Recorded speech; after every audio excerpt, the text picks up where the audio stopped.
न्यायियों की पुस्तक अध्याय 14 कुल वचन 20। शिमशोन का विवाह। शिमशोन तिम्ना को गया और तिम्ना में एक पलिश्ती स्त्री को देखा। तब उसने जाकर अपने माता पिता से कहा, तिम्ना में मैंने एक पलिश्ती स्त्री को देखा है, सो अब तुम उससे मेरा ब्याह करा दो। उसके माता पिता ने उससे कहा, क्या तेरे भाइयों की बेटियों में व हमारे सब लोगों में कोई स्त्री नहीं है कि तू खतनाहीन पलिश्तियों में से स्त्री ब्याहना चाहता है? शिमशोन ने अपने पिता से कहा, उसी से मेरा ब्याह करा दो, क्योंकि मुझे वही अच्छी लगती है। उसके माता पिता न जानते थे यह बात यहोवा की ओर से होती है कि वह पलिश्तियों के विरुद्ध दाव ढूंढता है। उस समय तो पलिश्ती इस्राएल पर प्रभुता करते थे। तब शिमशोन अपने माता पिता को संग ले तिम्ना को चलकर तिम्ना की दाख की बारी के पास पहुंचा। वहां उसके सामने एक जवान सिंह गरजने लगा।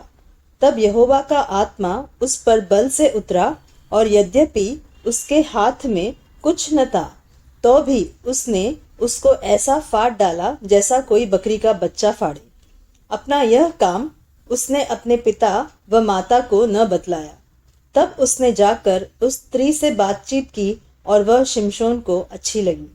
कुछ दिनों के बीतने पर वह उसे लाने को लौट चला और उस सिंह की लोथ देखने के लिए मार्ग से मुड़ गया, तो क्या देखा कि सिंह की लोथ में मधुमक्खियों का एक झुंड और मधु भी है।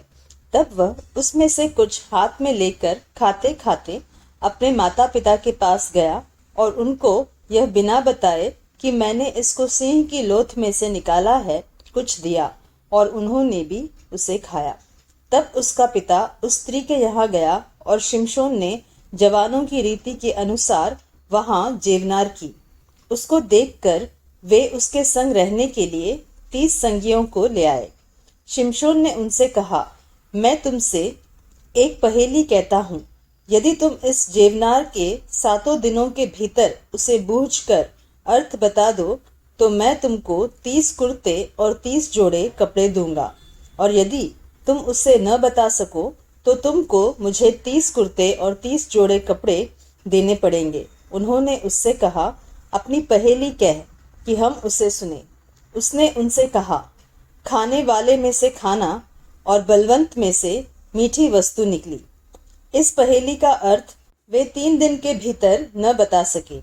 7वें दिन उन्होंने शिमशोन की पत्नी से कहा, अपने पति को फुसला कि वह हमें पहेली का अर्थ बताए, नहीं तो हम तुझे तेरे पिता की घर समेत आग में जलाएंगे। क्या तुम लोगों ने हमारा धन लेने के लिए हमारा नेवता किया है? क्या यही बात नहीं है? तब शिमशोन की पत्नी यह कहकर उसके सामने रोने लगी कि तू तो मुझसे प्रेम नहीं बैर ही रखता है कि तूने एक पहेली मेरी जाति के लोगों से तो कही है, परंतु मुझको उसका अर्थ भी नहीं बताया। उसने कहा, मैंने उसे अपनी माता व पिता को भी नहीं बताया, फिर क्या मैं तुझको बता दूं? और जेवनार के 7 दिनों में वह स्त्री उसके सामने रोती रही, और 7वें दिन जब उसने उसको बहुत तंग किया, तब उसने उसको पहेली का अर्थ बता दिया। तब उसने उसे अपनी जाति के लोगों को बता दिया।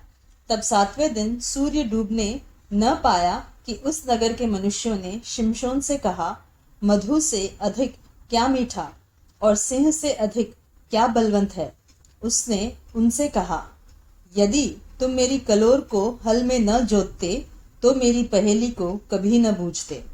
तब यहोवा का आत्मा उस पर बल से उतरा, और उसने आश्कलोन को जाकर वहां से 30 पुरुषों को मार डाला और उनका धन लूटकर 30 जोड़े कपड़ों को पहेली के बताने वालों को दे दिया।